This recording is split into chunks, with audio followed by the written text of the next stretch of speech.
E aí pessoal, tudo bem com vocês? De volta aí com mais um vídeo. Hoje, terça-feira, a bolsa meio que se recuperando, né, das perdas de ontem. Ontem o mercado estava bastante vermelho, literalmente, né? A nossa bolsa negociando aí próximo dos 107 mil pontos, né? Ficou aí 107, 108 mil pontos na data de ontem. E o investidor preocupado, né? Principalmente o iniciante, né? Se perguntando o que está acontecendo. Será que vai cair mais? Será que vai subir? E nesse momento de baixa, né, quais são as ações que estão boas para compra nesse momento? Inclusive me conta aí embaixo, né, você está comprando alguma coisa agora ou você só está observando o mercado com medo da bolsa cair ainda mais? A carteira do canal ontem, né, que é essa aqui que vocês estão vendo, estava totalmente no vermelho, né? Tinha ação aqui caindo 8%, 5%, 6%, enfim. No geral estava tudo em baixa e como vocês já me conhecem, né? Como vocês já sabem um pouco aí da minha estratégia,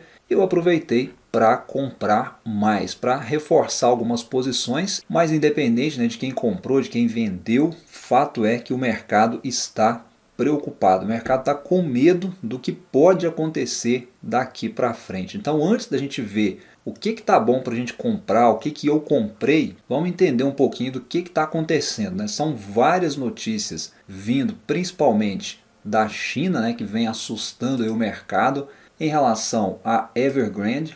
Então se você buscar aí no Google, você vai ver várias notícias falando dessa empresa. Temor de calote na China, né? Evergrande derruba bolsas mundiais e Bovespa tomba. Mas enfim, né? O que está acontecendo? Então, essa empresa aqui, né, é uma incorporadora, né, uma construtora chinesa bastante endividada, e o que está assustando os investidores é em relação ao posicionamento da China em relação a essa empresa, né? Será que vai ter um calote? O que o governo chinês vai fazer em relação a isso? Será que o governo vai intervir?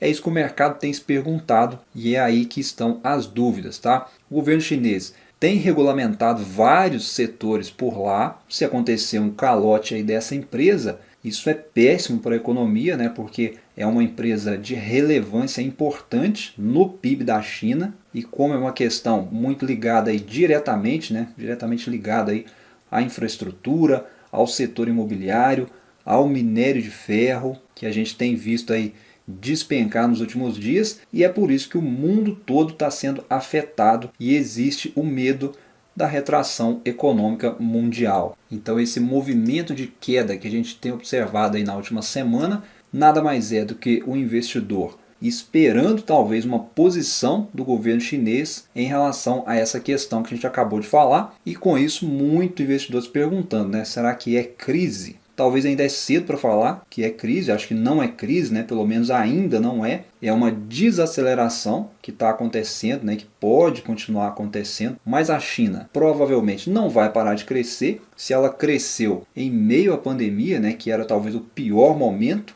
não tem por que ela não continuar o seu crescimento agora, praticamente aí fora da pandemia. Esse pessimismo todo do mercado também repercutiu em outras bolsas mundo afora, né? Nos Estados Unidos também a bolsa veio em queda, né? Operando aí em forte queda ontem também junto com a bolsa brasileira, refletindo negativamente o cenário na China. Tem também aquela questão da política monetária e o investidor está na cautela, né? Tanto aqui no Brasil quanto nos Estados Unidos quanto no mundo.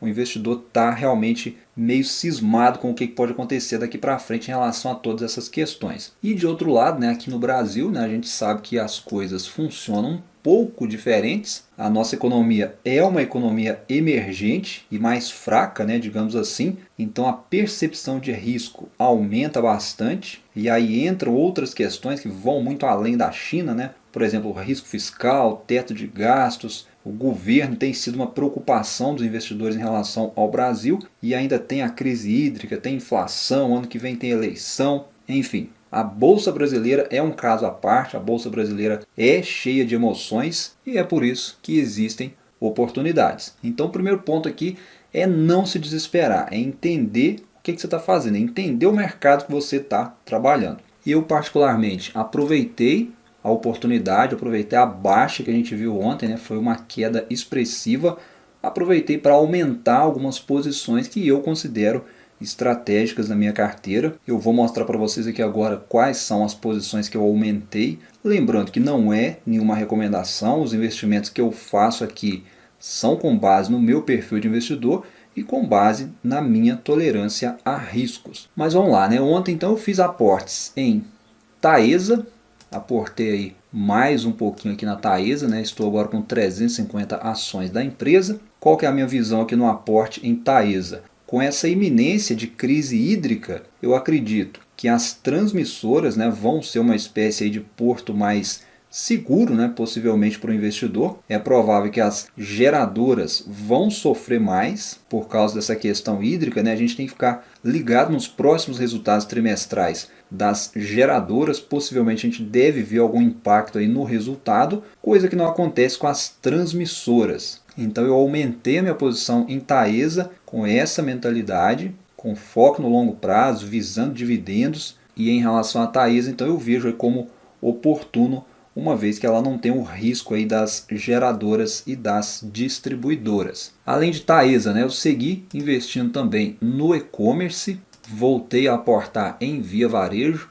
Se eu não me engano, ontem acho que caiu cerca de 5% as ações, e é um setor que eu acredito, né, eu vejo crescimento, muito crescimento pela frente ainda, e eu sigo confiante aí em próximos resultados bons da empresa, iguais aos que ela reportou aí no final de 2020 e no início de 2021, e o foco aqui em Via é o médio prazo, tá? Eu vejo aí resultados já no médio prazo, olhando para Via Varejo. Lembrando que não é nenhuma recomendação. E quando me perguntam, né, o que é médio prazo, para mim, médio prazo, na minha concepção, é até 5 anos. Tudo que passou disso, para mim, já é longo prazo. Seguindo aí com os aportes que eu fiz ontem, né, aportamos também em Itaúsa, setor financeiro, né, vem fazendo aportes aí regularmente, como vocês têm acompanhado, e Itaúsa eu sempre aporto quando eu vejo oportunidade. Ontem operou em queda em mais de 2%, então eu segui os meus aportes e agora estamos com 750 ações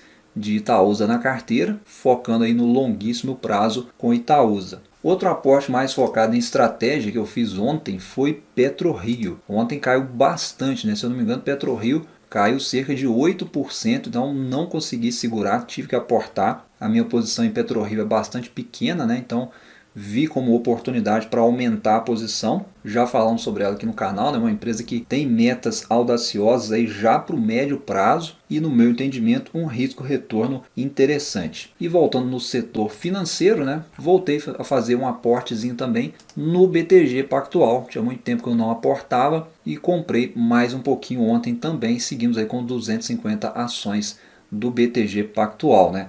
É uma empresa bastante estratégica no meu ponto de vista. É um bancão, mais para o segmento de investimento, mas é um bancão, é digital, fez movimentos importantes, bastante estratégicos aí nos últimos meses, e eu acredito que vai mais longe. Eu acredito que foram esses os aportes de ontem, né? Vamos conferir aqui, deve estar no histórico aqui de aportes para vocês verem. E foi exatamente isso, né? BTG Pactual, PetroRio, Itaúsa, Via, Taesa. E tivemos também aqui uns aportes aqui no Tesouro Direto. Eu falei que ia trazer aqui para a carteira também, né, a renda fixa. E isso aqui eu vou falar um pouco mais à frente em outros vídeos com vocês, né? O foco hoje são ações. Mas então, pessoal, é o seguinte, né? Com esse recuo que a gente viu recentemente, né, eu creio que é momento de aumentar a posição em setores fortes, bancos, seguradoras, transmissoras, e para quem talvez tenha uma tolerância a mais a risco, o e-commerce despencou, pode estar oferecendo oportunidade. Tem também as commodities, né, que por causa dessa questão lá na China também desabaram. Sobre o minério de ferro em específico, né, muita gente está posicionado em Vale, por exemplo, né, muita gente está comprado em Vale e está preocupado, né, porque já devolveu boa parte aí dos lucros, né, muita gente entrou no papel por causa dos gordos dividendos anunciados. Os dividendos seguem bons, mas a cotação segue em queda. Mesma coisa está acontecendo aí com Gerdau, também devolvendo aí boa parte dos lucros, e também Usiminas devolvendo aí boa parte aí dos ganhos em relação à cotação. E aí muita gente se perguntando, né? Essas empresas ligadas ao minério de ferro são oportunidade? Tudo vai depender da China em relação ao que a gente falou lá no início desse vídeo, né? E do preço do minério de ferro voltar a subir. Ou seja, ninguém sabe, né? Mas parece até que o mercado estava precisando desse choque para poder voltar a seguir o seu curso. E isso, falando aí de seguir o curso, eu acho que pelo menos a China deve conseguir fazer isso. Possivelmente eles vão continuar crescendo. E eu acho que você que está posicionado, por exemplo, em Vale, está posicionado em Gerdau, está em Usiminas, você tem que se perguntar, caso você esteja preocupado, você quer especular ou você quer investir? Porque se você for especular, é um tiro no escuro. Mas se você for investir com foco em aportes mensais, olhando para o longo prazo, quando a China resolver essas questões por lá, as coisas devem se normalizar e o mercado volta a se acalmar. O que a gente está vendo hoje nem se compara com o que a gente viu acontecer em 2020. Nesse ponto aqui, onde a gente viu alguns circuit breakers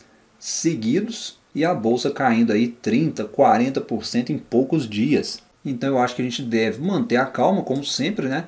E seguir focado aí no longo prazo, focado no aporte mensal, sem fazer doideira, sem fazer gracinha com o seu dinheiro. Foco total aí no fundamento das empresas, tá, pessoal? O fundamento das empresas é o que importa para quem investe no longo prazo. Não se esqueçam disso. Inclusive, me conta aí embaixo. Você comprou alguma coisa nessa queda ou você está só observando o mercado e está acreditando aí que a bolsa ainda vai cair mais? Deixe aí a sua opinião, a sua sugestão, o seu comentário. Fique à vontade aí para se expressar aqui no canal da forma que você quiser, beleza? Vou ficando por aqui então. Um abraço a todos, bons investimentos. A gente volta aí com mais um conteúdo a qualquer momento aqui no canal para vocês. Até a próxima.